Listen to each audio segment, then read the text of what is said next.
This is MC Fireside Chats, a weekly show devoted to the outdoor hospitality industry, hosted by Brian Searl and Cara Csizmadia. You'll hear from special guests that focus on topics to help your business succeed, all backed by Modern Campground, the most innovative news source in the industry.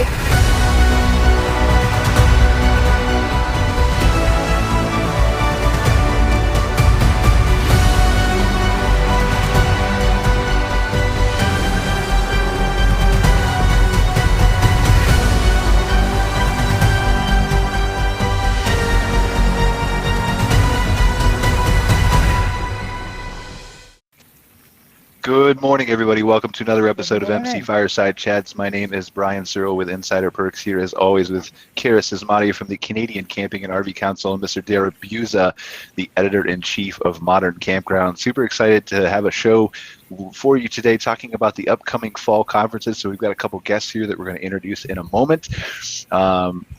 Kind of disorganized this morning from my standpoint. Hopefully everybody else is prepared. I just got back from vacation, so I'm wearing my headset. I don't even have my nice mic on.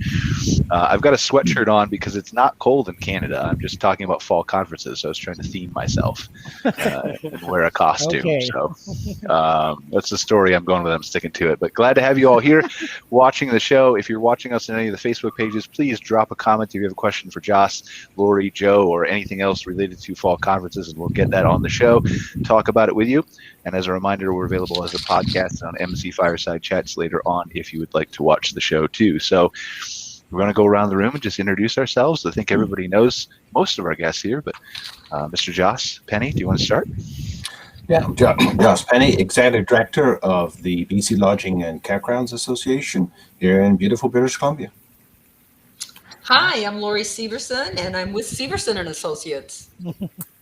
That is a very creative name, Lori. I just wanted to say. Isn't it? Oh, yes. It's fantastic. Yeah. Took a long 25 years to get it figured out. Tell us the story later of how you came up with that. I want to know. Right. Joe, go ahead. Sorry. Joe Dumig with At My Community. Brian invited me here because as we've met on the circuit, Brian and I going to pretty much every show that happens in the U.S. and a few in Canada as well. Nice. All right. Beautiful lake in your background, by the way, Joe. Yeah, I'm at one of our customers' parks, Hearthside Grove Lake Erie in Geneva-on-the-Lake, Ohio. And it's a motor coach, so it's all motor coach facility. So it's all pull-ins. A bunch of them face these little ponds. They have them with fountains all over the property. And we got kind of hooked up with a really nice site with its own fire pit, 2 different patios, one with a table and chairs, and one with a fire pit. It's a really nice place. Yeah, wow. Yeah, it looks like a nice blue, beautiful lake in the background too. Yeah. So it's been good so far. We've only been here one day, and the kids are all out on a golf cart ride and having a great time. Right on. Right on. Nice. Well, I'm super excited to jump into fall conferences. Like, we got a lot going on and a lot different variations that we're going to talk about today. I know Mr. Darryl's doing some research on some other conferences we'll cover once we talk about Lori and Joss's too, and Joe's perspective from a vendor who's attending both of these. But it's a totally different landscape now, right? We've got Joss's conference, who we had hoped was going to be hybrid. Event staff at the hotel kind of prevented that. But it's going to be a virtual show for Joss, and then Lori's got an in-person show coming up in December here, first time ever for her show. We're going to dive into those details, and it's just interesting how we've got both virtual, in person, and I think that we're going to move toward more of a hybrid for some of these shows in the future too. Just different perspective, just different experiences, and all kinds of different advantages to both sets of things. So where do we want to start, Cara? Well, I would love to hear about, well, I don't know if you want to touch on this, but why the transition for BC's conference from the in-person plan to virtual, and kind of how that transition has worked out, and specifics to the Ideas Forum, which I'm excited to attend. Can't wait. Thanks, Cara. I think we can go back to the fact that last year was a gap year, 2020, with COVID, and most of the shows and most of the face-to-face all went online. We had hoped this year, we carried over our hotel, which was in Kelowna. We'd hoped to have our Ideas Forum in person.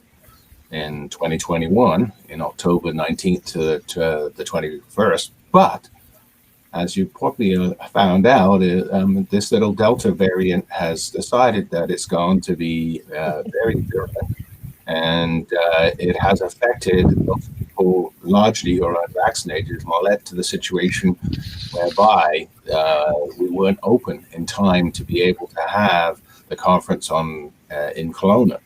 So that really sort of transpired way back in sort of late July, mid-August, when it started to surge. And so we made the decision at that point in time to go 100% virtual, because we had in our mind that we were going to have 50% on the ground and 50% virtual. And the virtual ability allows us to be able to bring in speakers from around North America that we could never afford to parachute into British Columbia. Right. So go ahead, Cara, sorry. Well, I was just going to say, I admire the ability to be so adaptable. Right.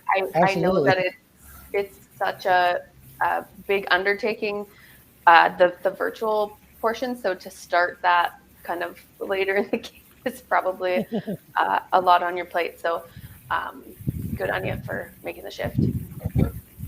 Happy to make the shift. I mean, Sure. in reality, it gives us the opportunity to record everything and to develop the learning center that we ordinarily would never have done at some of our conferences. I mean, that's the advantage we're going to get. And then we'll be able to relay those materials out for those exhibitors that are there as well. They'll be able to be promoted throughout the year, and people will have a voice and be able to see that voice regularly throughout the year. And that's what we're sort of hoping, that eventually it becomes our learning center. So over time, we'll have the hybrid event, and everything will be recorded. And so we'll end up with a much stronger output from an event that we've been organizing for many, many years. Yeah. But really, we've been wasting the knowledge that's sitting there, because it's only consumed by those people that are present. Exactly. Yeah. I want to dive more into your conference, Joss, and I'm so sorry I had a delay, Cara. I didn't mean to interrupt you, but I want to dive more into your conference, Joss. But Lori, I'm curious, do you have a hybrid component to yours? And we'll talk more about yours too. But Sure. At this point, we do not, but you know that definitely may be an option. Definitely, Joss makes some awesome points, and that's really true. It gives you such a great opportunity to be able to share other things with other people. Yeah. Joe, what do you think from a vendor perspective? Like, obviously, you've attended virtual from CCRVC before that we had, and some of the ARVCs and KOAs and all those kinds of things. You've obviously attended in person. We all have. What do you think from a vendor perspective? How could a hybrid event work for a vendor? Well, so the majority of virtual events for us did not work terribly good. CCRVC was great. There was a lot of interaction with the with attendees, and so that one was really well put together. But most of the other ones, there was not that much interaction between the vendors and the attendees, and so I think hybrids, it's even going to be harder. I think from a supplier's from a vendor side, in person or virtual it would have to be, you kind of devote one way or the other, because I think it would be really hard to have hybrid or virtual suppliers that are getting too much traction from a hybrid event, because your in-person people aren't going to go find a computer and log into the suppliers, and then, the other people, the focus is also on the in-person too. And so there's not the putting on the show isn't going to focus that much on those suppliers. So I think from a supplier perspective, I would rather do one or the other. I think hybrid will be hard. Now, again, maybe we come up with some really creative way to make it work. But it seems like that's going to be even harder than the virtual. And most of the virtual conferences have not stacked up on the supplier side, I think. So I want to clarify that Joss's is using the same platform that CCRVC used, and some of those similar vendor access things like the speed networking and stuff like that is being employed there. Is that correct, Joss? Yes, we are going to have the speed dating, and we are going to have the booth.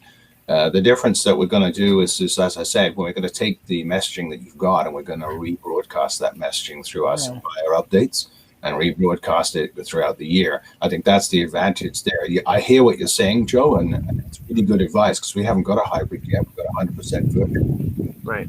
And so what you're sort of suggesting is that when we move to that hybrid model next year, that we would have an on-the-ground trade show, which would really be the only component that we'd have for those people that are there. But we could amplify that by broadcasting it out to those people that can't attend as well. I don't know how we're going to do it, but well, so here's the thing, right? Like, I don't want to dive too far into hybrids because we got to cover Lori and Joss's educational content and all the things you have going on and stuff like that. But I do think that probably the best way to make it work is some kind of camera in every booth, like a little webcam in somebody's booth with their laptop and a speaker, and then you're live. You can. If somebody comes up to your booth, you can talk to them. If somebody comes up to the virtual, you have a live stream where you can talk to them through your mic and your camera. And so you just, whoever's staffing the booth in person, one person can turn to virtual if somebody's there, and then across the table and whatever. So I think that's how hybrid has to work, is so you don't have to be two places at once. Yeah. But, no, it's fascinating. I really think there's so much benefit to, like Joss said, really generating and harnessing that content to use as a really valuable tool throughout the year outside of just the event. I think, well, I know CCRVC's conference content has provided tons of benefit to our members throughout the year since January when it happened live. So, we've got new members join who maybe didn't have access to, or know about the conference at all, who were able to consume that content, and prior members and conference attendees are able to go back and re-review stuff, and all of those things are incredible benefits that you just don't get from an in-person event. So it's interesting to see the appetite from the conference attendees for in-person versus virtual.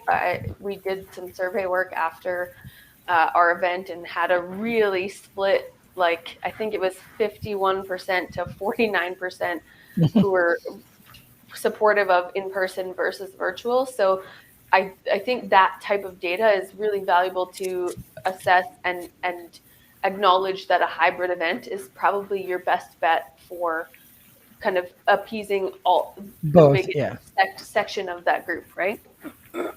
Right.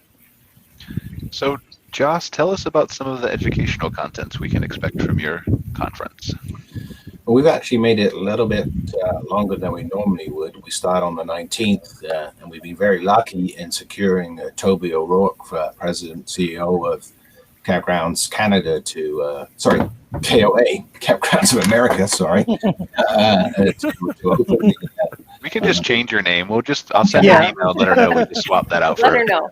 To open it and talk about the trends. But really what we tried to do is run two streams throughout it so that there is always a choice.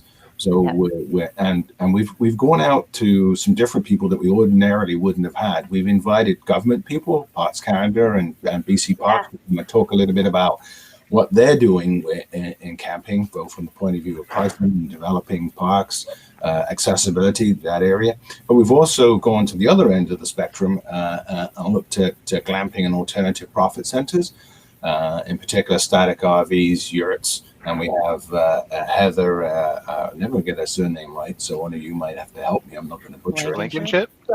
And JJ Blanchet coming from Crystal Cove Beach Resort, talking about that. We also have our annual general meeting, which we changed just to 30 minutes. And we have a provincial update from Shane Devonish from the Canadian Camping and RV Council. And then we also have Walt Judas coming from Tourism Industry Association of BC, talk about some of the recovery issues that we're facing here in the tourism industry in British Columbia, which won't be unique to British Columbia. There'll be something that faces as we move forward.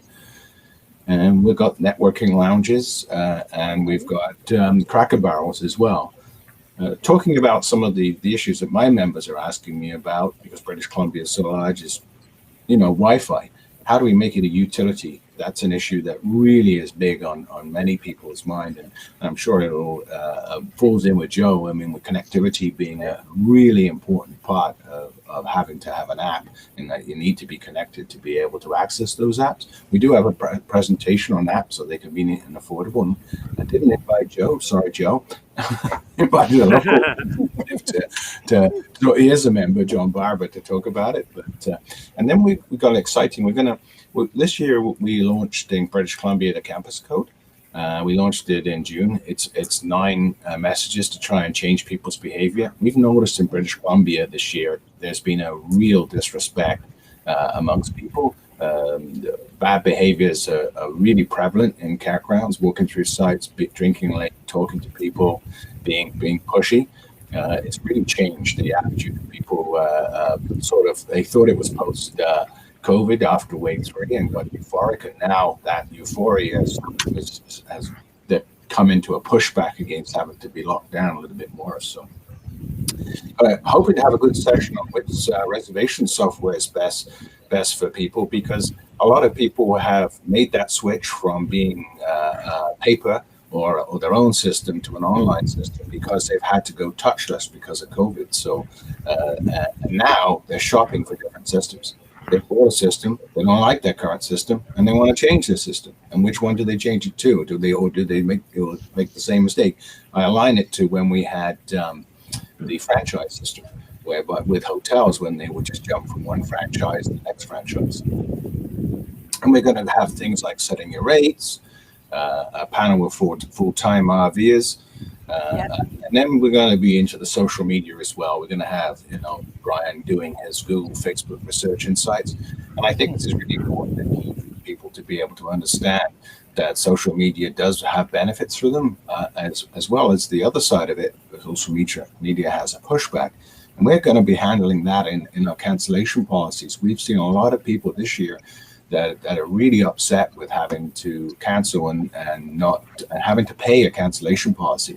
And they've taken to negotiating through social media and pushing back against campgrounds. And so we're sort of having a big discussion about that too. So I haven't touched on everything, Brian. I don't want to monopolize the conversation.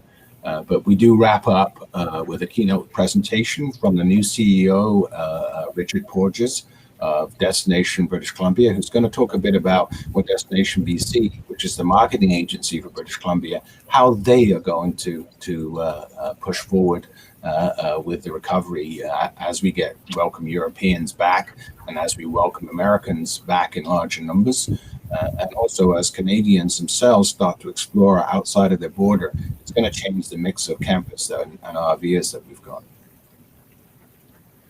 Sounds like a really good lineup. Wow. Yeah. Impressive.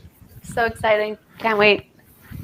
So I want to flip here just for a second, and we'll get back to Josh talking about some of that. But I want to flip to Lori here, who's bringing us a brand new, never before seen thing in the industry, which I feel like is cool. I like change, right? I mean, I used to eat at Arby's a long time ago, and different is good.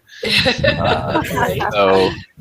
Like we've had kind of the same thing over and over again. So tell us, before you talk about what we've got in December, Lori, how did this whole idea come about, and why do you feel it's necessary? Well, you know what, we actually, this is a sort of an idea that I've had for a long time, and unfortunately, it's not just mine. We have, as trainers, a lot of us have done things where we do behind the scenes tours and that type of thing with some of the people in the industry, if you will, especially in the entertainment industry. And we've for, I guess I'm kind of trying to tap dance around the name here, but one of the majors does a lot of industry back of the house kind of training, and that's really what this is really about. Branson always has been kind of a pet project of mine because they are an interesting community. I mean, they very much are like campgrounds in the fact that they have worked with their members and their in their town and came together and they've just really done some amazing things in that community.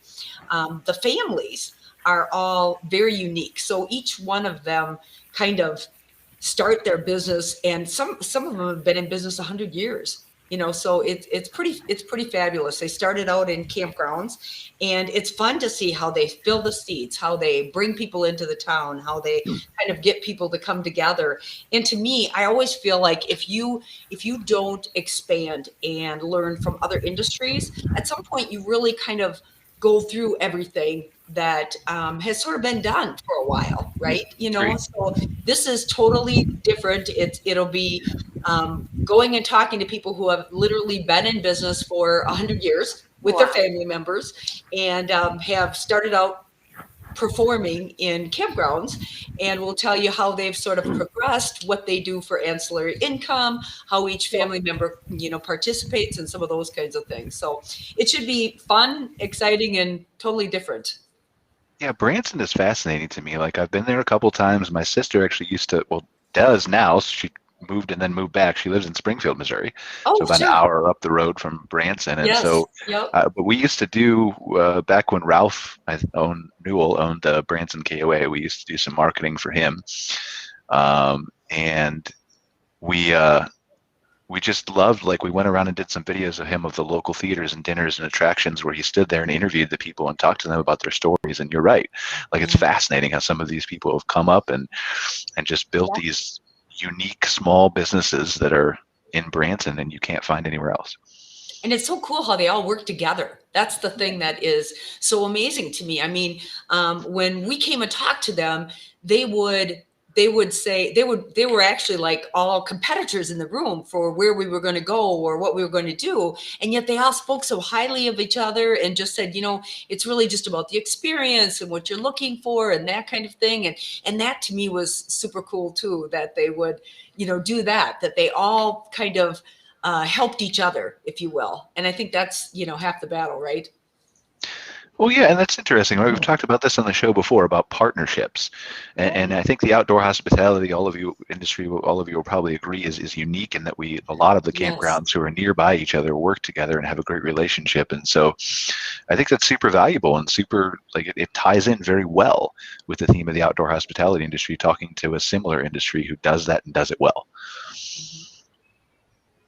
So is that the only educational content that you have? No, we'll actually have several of the other things that that will kind of filter in with that. We'll go from cornfield to campground and do the many of the normal kind of little soft skill campground stuff. We'll do a little data stuff and that type of thing. But the big push is really, and the way it's going to really be different is getting both the suppliers and the campgrounds together to be able to go and visit these actual places, go behind the scenes, get information from people who have been running their businesses for hundreds of years and have went through some extreme changes and challenges, just like all of us do.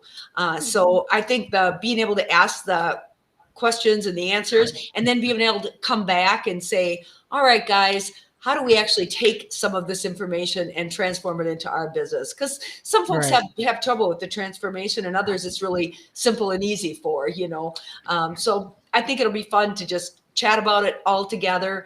It'll be a neat opportunity to talk to some of the vendors one-on-one. I think you're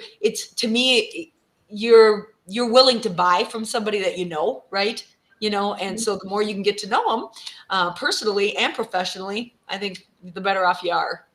Absolutely. Agreed. What do you think of this, Joe, just from your perspective, what Lori said so far? I know you're attending, so. Well, I obviously wanted to go so bad that I registered and paid twice. We almost kept the money. I'm not going to lie. Well, for me, it's, personally, it's great because I'm just west of St. Louis. So it's kind of a hop, skip, and a jump for me in comparison to the other shows that we go to.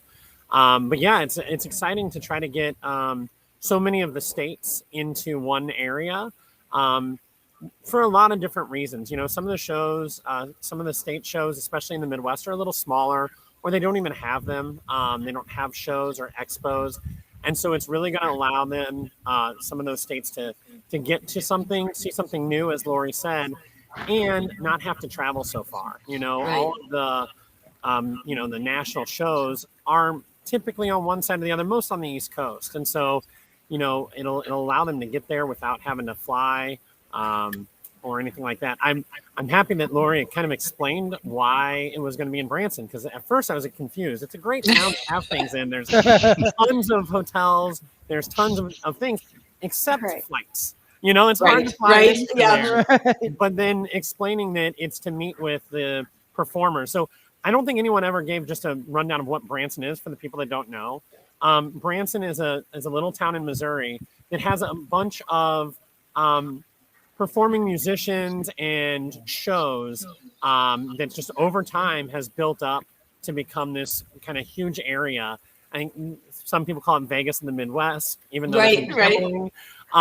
But it's just become this real tourist attraction. And there's, I don't know, probably 50 theaters that are running year long. We're going to be there right before Christmas, which is another time they shine because the entire place is decked out in Christmas lights. It's November, like the middle of October, I remember, like a long time. They're decked out in Christmas lights. Yeah. So my wife Christmas actually went to capital. college there. And so she used to work at these places, Big Cedar Lodge and some of these huge places that are in Branson. So it'll be great. I think it'll be really nice to see and learn from some of these other businesses too. Yeah, what an opportunity. Oh, I'm sorry. Joe makes a great point. The one of the big issues is for a lot of the smaller states, they really don't have a great place to go, and it makes it a little bit easier if you can kind of, be a little more central and it's close enough to drive and some of those kinds of things. I think that really will make a difference for some of those folks, even just, getting them together and starting to form relationships so that they can maybe form a stronger organization in their state, that kind of thing. I think it's going to help. Amazing. I think this is something that's clearly been missing from the industry in a couple different ways, but one from a vendor perspective, right? Because I am a vendor, Joe's a vendor, those kinds of things. Like what you're talking about, getting the people together outside of the expo, the trade show booth, is something that we tried to do with CCRVC in our virtual events, and we'll try to do with the hybrid events from a CampCon perspective as we plan going forward. But that relationship building is super critical. That's why Joe and I hang out at the bars after the conferences, right? Because I get more business from the bar than I do from a trade show booth, almost always. Yeah, Brian's not there to hang out with me. He's out there working and talking to people. So, but I think that's a fascinating thing, and I hope I can attend your show. The only reason I haven't registered yet, Lori, is because I'm in Canada and I'm unsure about my work permit status, and we're building a company up here in Canada. So I just don't know if I can get back and forth with all the restrictions. Make it work, right? Yeah. So if I'm issued that and it works, then I will definitely be at your show. I really hope I can come. So. Absolutely. Me too. I think it'll be great. It is exciting. It's a first time thing. We'll give it a whirl and see how it goes. So far, so good. I mean, we've had just nothing but great comments and a lot of excitement. So I think one of the theaters that we're going to go to is the Presleys, and they have literally been doing business with each other forever. And it's amazing to see how the children are raised in the business. And, any of us that have had a campground for any period of time knows that when you raise your kids in the campground, it's just a whole different experience, and so I think it's the same thing in showbiz. They've had to do all kinds of things to help mom and dad's business. So it's kind of cool. Imagine the peer pressure being one of those kids, right? Like your family's done it for 110 years and like, I don't know if I want to go into the business. Maybe I do, maybe I don't, but you're going to break a 100-year tradition if you fail your family. So right. I wouldn't want to be I cannot imagine. I would have to, Brian, be one of the little pecan makers or something, because I can't sing a note. So I would be big in trouble. I would have to do something, have to find some other skill. But that's the kind of cool thing. If you listen to some of the stories, how they kind of went off, explored other businesses, did other things, and then decided, this is where my heart is. This is where I'm happiest, that type of thing. So that was one of the questions that I had, Brian, too, for him, is like, what if they don't want to be, part of that business or whatever? But they really do a good job exploring that with them. Well, so it's pretty cool. Hopefully Carla's paid them off to get you on stage while everyone's there. Yeah, she would have to pay a lot. That would be pretty difficult. That is one thing for sure that I know. Everybody has their skills. Mine is not singing. I know that for sure. To make the cons. Yeah. I can't even lip sync. So, Lori, if you're willing to share with us real quick, how has registration/vendor signs up been so far, since it's really good? We're very, very excited about it. And many of the people are really step it up to make this a fabulous show, not just a okay show, but a real fabulous show. Commercial Rec is one of our big sponsors, and they're actually going to put a beach out instead of a booth. It'll be like a beach area. Yeah, so it'll be really cool. So some of the major sponsors will be serving the beverages, Brian, that you and Joe get together at the bar to get. So we'll be doing that. So they'll be serving beverages, and it'll be kind of an atmosphere where it's just a lot more conducive to networking and chatting and having discussions and that type of thing than necessarily your solid, okay, this is my 10 by 10 little space here. And that is the beauty of this location. There is just like endless space. I'm so excited about that because many of our shows, we've been really confined at the amount of space that we have. But here, it's just like huge amounts of space. I've told many of my state people that, hey, you can have a meeting in any one of the rooms because there's plenty of space. So that's exciting. I wish it was summer. Like we should have a couple classes on the duck boats that go in Branson. Yeah, there you go. Not in Branson. Yeah. Not in Branson. Too soon, Brian.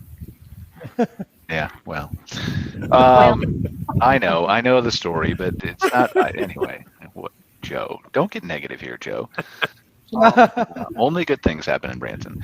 So, but yeah, that sounds like a really good show. I hope I can attend. So, like, I'm curious, how do you, and maybe you want to touch briefly on some of the other educational sessions you have, Lori. I don't know if you want to do or not, but I'm curious, like, Josh and Lori, if you want to just kind of comment on this interchangeably, how do you decide? Obviously, there's member feedback, polls, things like that. But how do you decide what sessions to have, what years, at what conferences, and why? Well, I could start if you want, Josh. I think one of the things is, there's sort of a set of things that members struggle with, and we hear about them all year. What are all the things that are their struggles? So you try to fix their pain points, any way that you can. Try to figure out, okay, what sessions would really help them. And I always look at, what are the things that can help them make money, solve a problem, get ahead. Keep motivated, because I think that's a big thing, especially, during the 4th of July, that type of thing. So that's kind of how we look at, okay, what kind of sessions should we have? Mm-hmm. Josh? Very similar to that. I mean, we look at the turnover rate, how many new people are coming into the industry and how many people are exiting as an add-on to that. We also take a look at what trends are sort of over the horizon. So what we're going to see in 22, 23, 24, and moving towards the end of a decade, we sort of approach it from that point of view. Very similar to Laurie too. We do the topical ones. I mentioned the cancellation policies have been really up on it. The behavior of people has really been an issue that we picked up on the last 2 years. And then the other one is a shortage of employees, which we can see some of the trends there that you need to do. I think there's another trend that's happening too. For the renewal on our board, this is the first year we haven't had any issue with actually attracting directors. Yeah. So there's been a real change, and those people that are coming are younger, and they're more used to being online and more used to social and more. So it's a different type of networking. We've got a switch on our board which is happening at this AGM. That's why I'm talking about it. For the first time, we'll have more ladies than men. Wow. So that's a major shift. And so we're seeing a real change in behavior of people, and the younger people. I mean, when I mean younger, most of them are less than 50 years of age. Mm-hmm. So I mean, so it's really exciting to see this renewal and this change. And I think that's why we're sort of looking at going hybrid and going that way, because people in British Columbia, it's the same as other places in Canada. It's so sparse, so tough to get together. But what the virtual does and what online does is it allows people to be connected and to feel connected. But it doesn't do the same thing that Laurie's doing and what Joe has talked about. It doesn't put them in a bar or a room to be able to look you in the eye and to create that networking thing. And it's really strange to me, because I've spoken to lots of members this year. There's a large number of people that don't want to connect with other people. Mm-hmm. That way. It's true. I don't know how you get to these people. They want to consume stuff and they want answers to questions, but they don't want to connect physically with people in person. Yeah, I just don't know. So this is the conundrum that we're faced with as we go forward. There'll still be that requirement for connectivity and touching people, but it's an interesting thing. So we're trying to come to grapple with that. How do we change to address that new phenomenon that's coming? And a lot of them are consuming information from their peers through Facebook groups or other types of forums like this one, and may never come to actually an event. And so I think Laurie and I are both in the same business of trying to get people to pony up to the table and say, well, there are learning experiences either in person or virtual. And you need to be able to participate in that. And how do we participate? And that's what we're trying to do when we looked at it as to how do we adapt to this changing environment? Yeah, I will say when I was talking earlier about it, I was coming strictly from a vendor perspective. I think hybrid is great for attendees. Attendee-wise, there's so many positives to it. You can attend from anywhere. Absolutely. So people that can't go and that, that aren't there for the networking, because there's a lot of people that just go. There's people that go and don't even attend a session, right? When they're going to a live show, they're going there for networking and that's it. Some people are just going for the trade show, but a lot of people are trying to get something out of it. And so they can do that from home. It's cheap. A lot of times it's cheaper. They can send 2 or 3 of their staff to it. And then, sometimes the content can be evergreen, depending on the show. They can put it out in newsletters like jobs or 6 months. And so, that's it's a real big positive for attendees. But I was just talking about it straight up from the vendor perspective. Yeah, and I hear you from the vendor perspective. I mean, you lose that connect, you lose that ability. I mean, and then it becomes much more of a, well, my local representative can drop in and see me at my campground, so I'll do business with my local representative because they're here. Even though they may not necessarily be the brand loyalty seems to have changed too. And I was mentioning that with the property management systems, chopping and changing. I mean, and it's become more about price and as well as service, and the relationship part of it is very low. Yeah. I think you're so right there. When you say that connection piece, how do you make that happen? Because if we can figure out a way to do both, it's great. The more reminders that you can get for people, the better. I don't know how many times I've had members say, I need that member. The one that's just right on the corner when you turn by the big bar there, or I mean, they know right where they are, but they can't remember their name or whatever. And I feel like if we can get everybody on that first name basis, man, that will make a huge difference. So it really is about developing those relationships, and then I think that price just sort of goes away. And teaching people to buy at the show, I think is super important too, because bottom line is, who really puts on the show? The money comes from the vendors. I mean, there's no other. I mean, you can say whatever you want to say about it, but bottom line, I don't know a trade show that isn't put on by those vendors. They're the ones that make it work, the money work. And none of us can learn anything if we don't have some of that money thing happening. Right, and there are 2 schools of thinking here. Like one thing I want to address, and then one just go back to what Joss talked about. But with the trade show specifically, like, yes, you as Lori, you as Joss, you as whoever's organizing these trade shows can do, like, should be doing these things that we're not seeing done enough, facilitating the relationships and all those kinds of things that we talked about. But some of it's on the vendor side too. Like, you have to be a vendor who wants to develop those relationships and not just be focused on price too. So a lot of it's on us. It's very symbiotic relationship. I think you can't, as a vendor, I don't think you can sign up and pay the bill and then sit at your table and wait for the people to come to you, right? That proactivity really ends up being what sets vendors apart from the rest of the trade show participants. So I think that stuff is vital. It takes team effort for sure.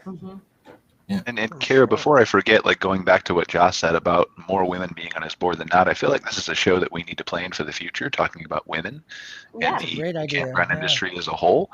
Would love to. Because Josh, like, I'll pay double for supplier memberships because I feel like I don't want to stereotype the whole male industry, but if women are leading it, it's probably going to be better. Let's just be honest. Agreed. Totally. Well, so we're traveling around to customers and some non-customers. We've been to 10 campgrounds so far, and it's probably about 50-50 in terms of being ran by a man or a woman the campground industries for the ones that we've been going to. Yep. So I'm sure there's getting to be a lot more influence in the boards and stuff like that. Amazing to hear. All right. Well, Darryle, did you have a Yes. chance to pull up anything about some of these other shows, and maybe we can just kind of comment on them? We tried to have a few more guests on the show. I emailed Don Bennett from Coney. He didn't get back to me. It was admittedly super short notice. I invited him on Monday because I was on vacation and forgot. But do we have anything pulled up from Coney or Pennsylvania show, Yes, or some of the other things that are course. coming up, Darryle? Put you on Well, the I spot. Yeah, I have 3. I have the New York show happening in Niagara Falls on October 31st to November 3. Do we have a website we can share and Of let people course, follow of along? course. Or? Let's see if I can do that right now. There you go. Okay. Donnie puts on a great show too. They are fun in New York. Yeah. All right. So this is the 57th exposition for the Outdoor Hospitality Industry and Trade Show. That is a mouthful. All right. It's happening on October 31st, 2021, up to Wednesday, November 3, 2021. So Coming if up you can here take a pretty look quick. and see. Yeah. Do we know, like, and I want to go through this with you, Darryle, but do we know, Lori, or maybe you know, I just don't know because I'm not attending all these trade shows, but are any of these overlapping each other? Because that used to be a big problem before, right? You had to choose. You know, I know when we were looking for our show, that was something that we really wanted to make sure didn't happen. Right. So we were careful not to be over either New York, ARVC, KOA, Jellystone, any of those. That's why we are the December show, that in Christmas, but yeah, I think that is an important thing. At camp, the campground professionals, we work really hard to make sure that doesn't happen within our states, because it is difficult for the vendors.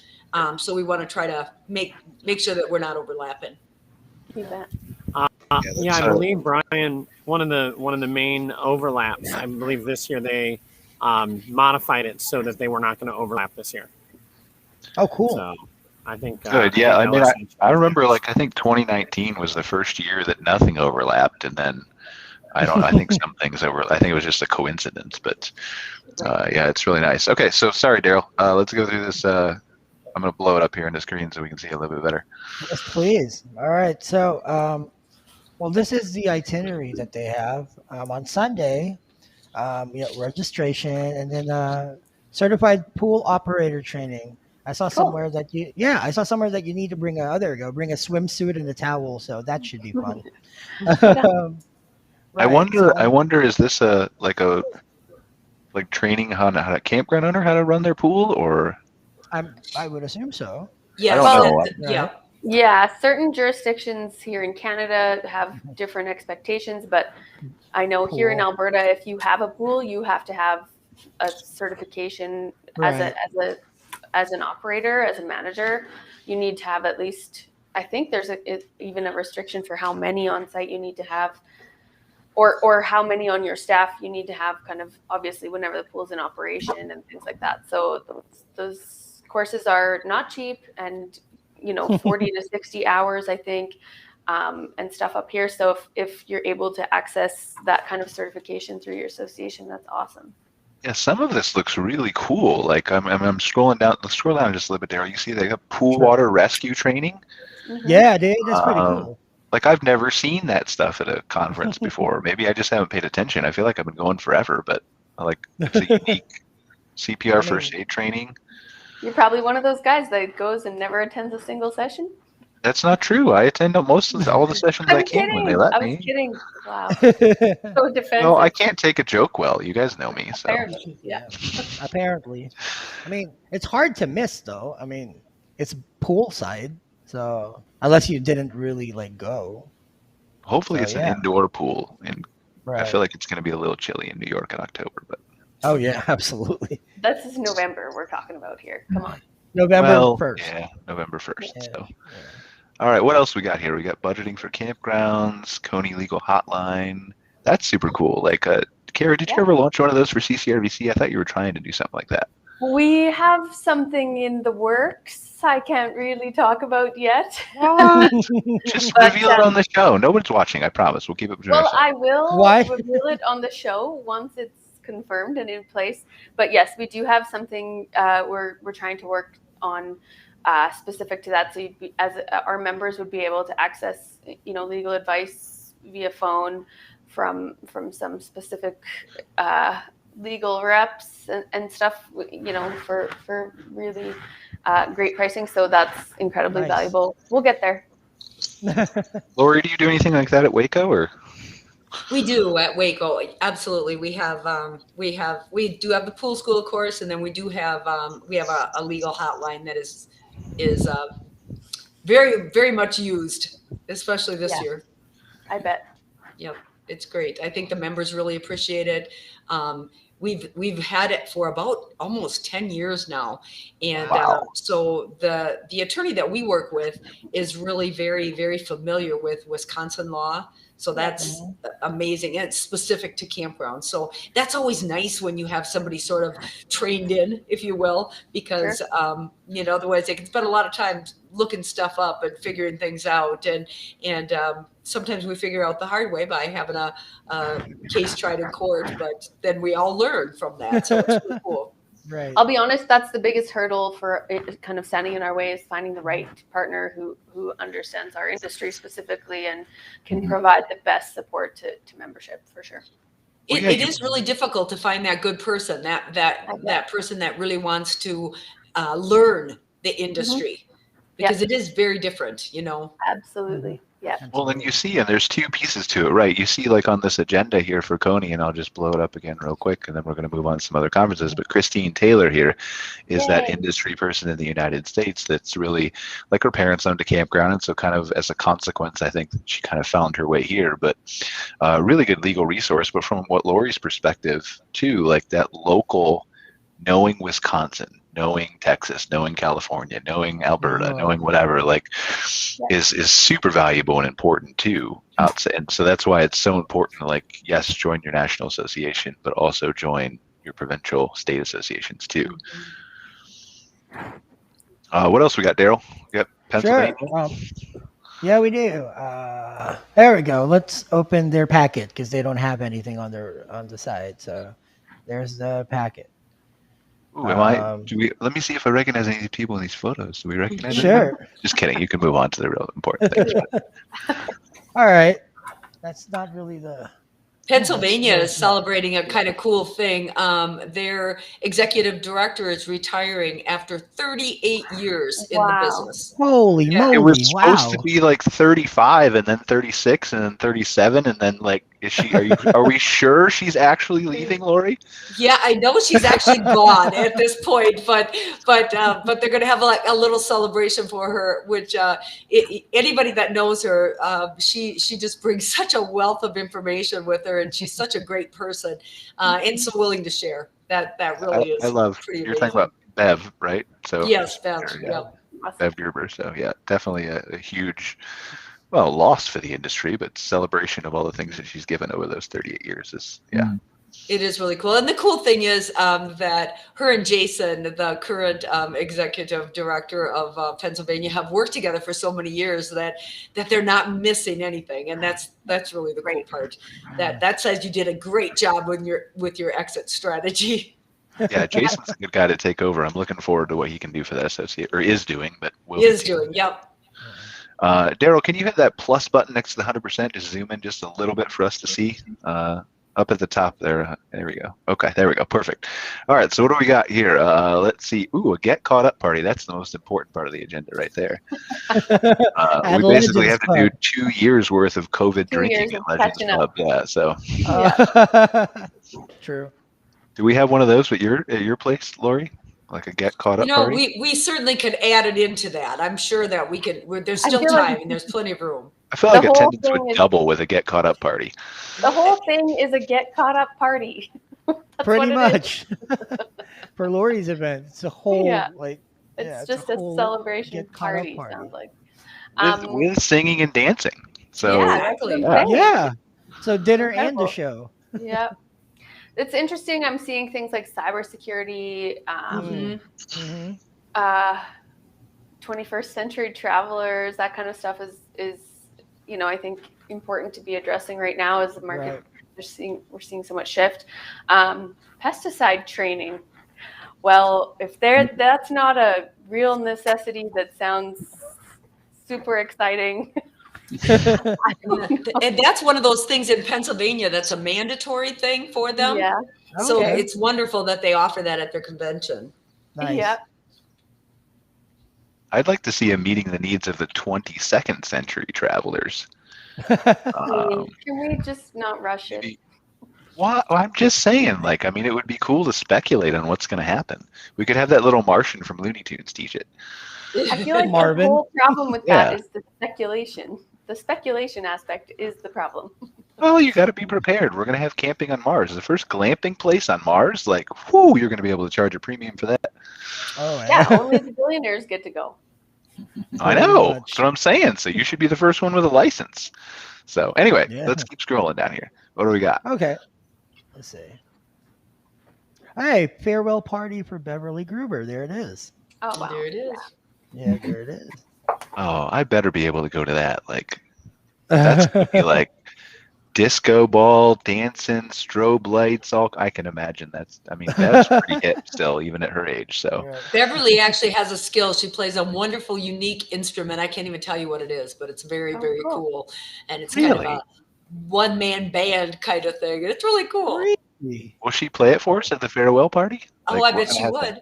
If you ask her, I'm certain she would. She grew up in the fair association industry. So she's worked with the fairs forever. So she has a very, very colorful and fun background. Very cool. Absolutely. And then we got a lot of other cool things here. Destination optimization. I don't know Kim Palmer, but I'm sure she's very qualified to teach that. Millennial campers. Right. Christine Taylor again. Should we tell, somebody should email Jason and tell him millennial spelled wrong, but good thing we're not pointing that out live on the show. Rachel's a very good teacher from Advanced Outdoor Solutions, though. Kelly Jones, I think she used to be with Jellystone for a number of years, and she's with, I'm trying to remember the name of I can't remember the name of the firm she works for now. Jenkins organization. Yeah, they own a bunch of campgrounds and stuff like that. So Christine Taylor's all over the place. Yep. Everywhere, and Patrick Hardy doing a number of sessions. So yeah, it looks like a really good lineup that they got going on here. So absolutely. What else do we have, Darryle? Do we have ARVC or Jellystone? Do we find any of that stuff? Yes, we do have both. Let me take both. There we go. ARVC. Yay. November 18 to 11. No, November 8 to 11, 2021. At the Raleigh Convention Center. So it doesn't overlap anything yet, so that's good. It doesn't, not yet. It does overlap the RVDA's convention in Vegas, actually. It's the same dates. That's tough. I'm not really in the RVDA. That's not we should be now with Modern Campground covering the RV industry. But Las Vegas, it's a fun event every year. Yeah. So all the things should either be in Las Vegas or Branson. Agreed. Yep. Even Joss's next live show you want? Even Joss's show too. Yep. Yep. Well, we did want to have it on a cruise ship, but oh wow! What happened with that? It never got. The thing should be all of North America gets together and we'll go on a cruise ship and we share. Yeah, that'd be amazing. Next year we got to do that. Florida actually did that once. Because here's the thing, Joss, like you can have that on the cruise ship now and do a hybrid and everyone can attend. So even if only 25 people show up to party for a week on a cruise ship, everybody else can come and live vicariously through us. But if it was wide, it would you'd fill the cruise ship, and and you could do the West Coast one year and the East Coast the next year. Yep. Fantastic. Yeah, I'm on board for that. So, do we have a little schedule here that we were able to find, Darryle? Or yes, scheduled events. There we go. And here we are. all right, so we've got, what do we got here? There we go. Opening general session. The future is now. Chief Innovation Officer from Thor, financing. Stop. If anybody wants to comment on any of this stuff, please stop Darryle. And Where do they do the takeaway tours? Do they say in advance? I think they did. Is it up there? Yep, it's higher up there. Scroll up a little bit, Darryle. Right there. Click on more and see if we can find out. It does require separate registration, but I know I've seen them post about some of the. Oh, there's no more? Nothing yet. Okay, I'll keep my eyes out for that. Fort Parks, huh? 4 parts to learn from your peers. Okay, cool. So hopefully we'll learn more about that stuff. As it progresses. Yeah, keep scrolling if we want to. If there's anything you guys want to jump in and talk about. Preparing parks for disasters. Yeah, that's I know. a broad topic, right? Too. Hopefully zombies will be covered in there because that's coming eventually for sure. And aliens, I'm pretty sure. One day, hundreds of years, maybe, but it's coming. Like it's inevitable. There we go. Don't ignore your other disaster plans. Okay. I mean, maybe the aliens thing is questionable, but zombies is definitely coming. Okay, scroll down. What we got zombies over aliens? Are you serious? No, I'm not serious. Of course I'm not.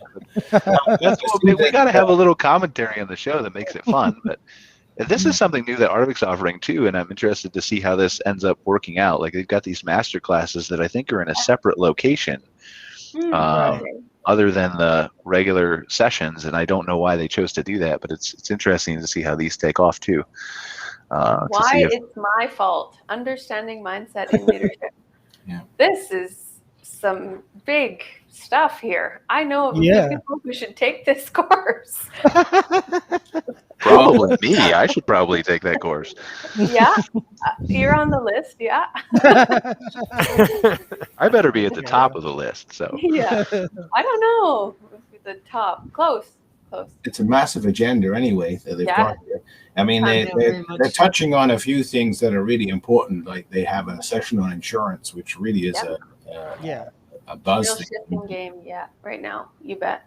Go ahead. Keep scrolling, Darryle. All right. Got some breakouts, ADA. I feel like everybody's forgot about ADA. Like COVID came and we were all talking about ADA like it was the most important thing in the world, and then COVID hit. Well, I think you'll see those expectations for ADA shift and adopt a lot of the kind of COVID expectations too. So I think they'll eventually kind of be married together. But in the meantime, it's good they're still talking about it. It's incredibly valuable. Absolutely. Yeah, definitely. So we got local marketing mastery, shocking electric bills. That's a cool session name. Love that. Yeah, I know. That was pretty good. That's a great name. Working with the family business. I like it. Mm-hmm. Simple things to enhance your business. New guests. Really great. Employee handbook. Yeah. Lots of sessions. That's a good session, enhancing the guest experience the Disney way. The Carolinas Association had that guy, and I saw him probably 2018, 2019, something like that at their conference. Yeah. That guy teaches a really good session on guest experience. He used to work for Disney. Cool. Yeah, that's awesome. Cross-cultural understanding. Oh, there's a spelling mistake. We got to email ARVC, so we found one. We're not just picking on Jason now. Cross-cultural understanding. Sorry, ARVC. We're just helping uncover all kinds of helpful things here. So, insurance jeopardy. Ooh. Yep, like it. Best marketing ideas looks good. Best marketing ideas, yeah. So much content. I mean, it's incredibly valuable to. So, how much is it to go to this? How much is this going to cost me? Darryle, we can't point out more than one spelling mistake at once. I wasn't saying anything. Come on. You highlighted it in blue. The I saw it. editor-in-chief is showing. Your editor-in-chief is showing. I know. My It's not editor-in-chief Darryl's is- fault. He does proofreading all day. So, but yeah, how much is it to attend this ARVC show? Good question. Let's take a look and see. All right, 1 minute. Probably have to back out of the agenda. Yeah, let's see. Space is limited. Register. Oh, just click the register now and see if it's there. Well, one thing that was just passed over is people, some owners can get it for free by becoming a registered, a hosted buyer. And so they, in exchange for their attendance, they schedule meetings with specific vendors to get a demo of their product. Cool. Okay. I like this. It says $495 for single registration. Oh, there we go. Yeah. And $460 if you're for the group, if you're members, multi-person registrations. Okay. Cool. Well, And you got a There tour. Oh, you've got it up there now. yes. $495, $995 for non-members, multi-person registration. Oh, that's cool that they have a multi-person registration now. Mm-hmm. Some add-on experiences, all that kind of stuff. Cool. So, POW will no longer feature a takeaway tour due to logistical challenges, but that's okay. POW is valuable in and of itself and by itself. So, I've spoken at a couple of those. So, okay. Is there anything else, Darryle? Are we missing, or we're already over an hour? Wow, look at that. So, time flies. There we go. Let's That's the last super one. quick scroll through Jellystone because I'm sure we all have stuff to do. But Jellystone's a really good convention. I was there, I think, for the first or second time in 2019. But keynote speaker, just keep scrolling. Lunch, pictures, awards, dinner presentation. They do a really good job with their entertainment and the awards presentation. They have a lot of fun. Like the ballrooms are really. I remember when I went there. I think it was 2019 or 2018, whatever. The first time I was there, like I didn't bring a tux with me, and so like they have like everybody dressed up, and it's one of the dinner award presentations. Everybody dresses up in a tux. So I had like a nice shirt and pants on, but like I was super underdressed and embarrassed because everybody literally had a tux on, not a suit, like a tux. I don't own a tux because I lost weight. Like I'm healthy over here, okay? It's not my fault. Yeah. Okay, so I'm noticing the dates for this overlap with ARVC's dates as well. So, you know, that is tough for operators who want to access more content, especially, I suppose, this is virtual or in person only, correct? It's in person, yeah. And ARVC. So yeah, that does make it complicated to consume that content. Again, another great benefit to doing virtual is that ability to watch stuff back later and be able to consume do a lot more. Yeah. Accessibility. Agreed. I mean, overall, I think what we've discovered here is that we've got a lot of great educational content because it's coming up, a lot of great trade shows, a lot of great different agendas. People are tackling things that are state-specific, national, and from a multitude of angles, hybrid, non-hybrid, virtual, non-virtual. And so I'm really excited to see some of this stuff come together, but particularly, obviously, we've got Joss and Lori on here. So Joss is BCLCA, and I'm really excited to see what 2022 brings with that, with a hybrid event, and how maybe we could set the example, kind of a standard for the industry with how that should work and how that should work well. And then of course Lori's like brand new, different is good. Will we have Arby's really there? Exciting. Is there an Arby's in Branson? I feel like we should find out. There is. Oh, there we go. You're all right. All right for burgers. And you're all invited. Come on down. Yeah, it sounds amazing. Well, we've been spreading the word on our travels, Lori. I actually just talked to the owner of this establishment yesterday about possibly going. Wow. Awesome. Cross promotion. Very cool. Well, does anybody have anything to add before I wrap up the show? Do we have any final parting words?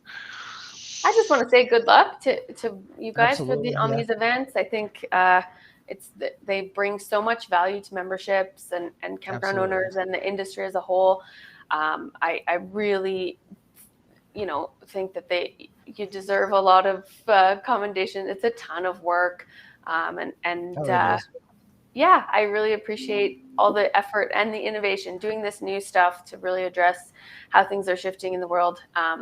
I'm excited to attend every show I can.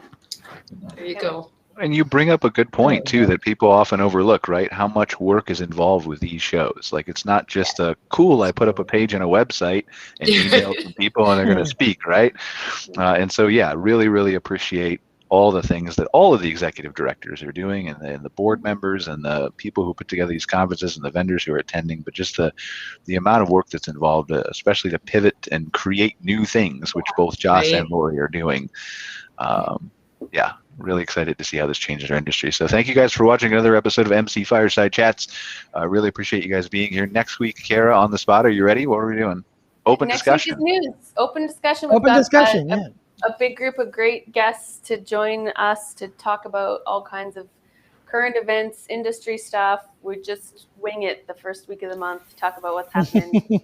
This is going to be fascinating, though, next week. Darryl's working on a press release for us. It's kind of secret, but we're going to have the same total of 10 people on for the first Wednesday of every month going forward. Me, you, Darryl, obviously, but we've got 7 other really cool people from the industry that are CEOs and executives, and they're going to join us to comment on this stuff. And so we'll be announcing that, and that's their first week. So, but remember, you can listen to us as a podcast. We're available on Apple, Spotify, all those kinds of places. If you missed the show or missed part of it, you can catch us on mcfiresidechats.com. Really appreciate you guys watching, and we'll see you next week. Yeah. Thanks for having us. Thanks for having Thanks for watching this episode of MC Fireside Chats, hosted by Brian Searl and Cara Csizmadia. Have a suggestion for a future show or want to see your campground or company as part of an episode? Email us at hello@moderncampground.com. Join us next week for another episode. And don't miss the latest outdoor hospitality news and commentary from around the world at moderncampground.com.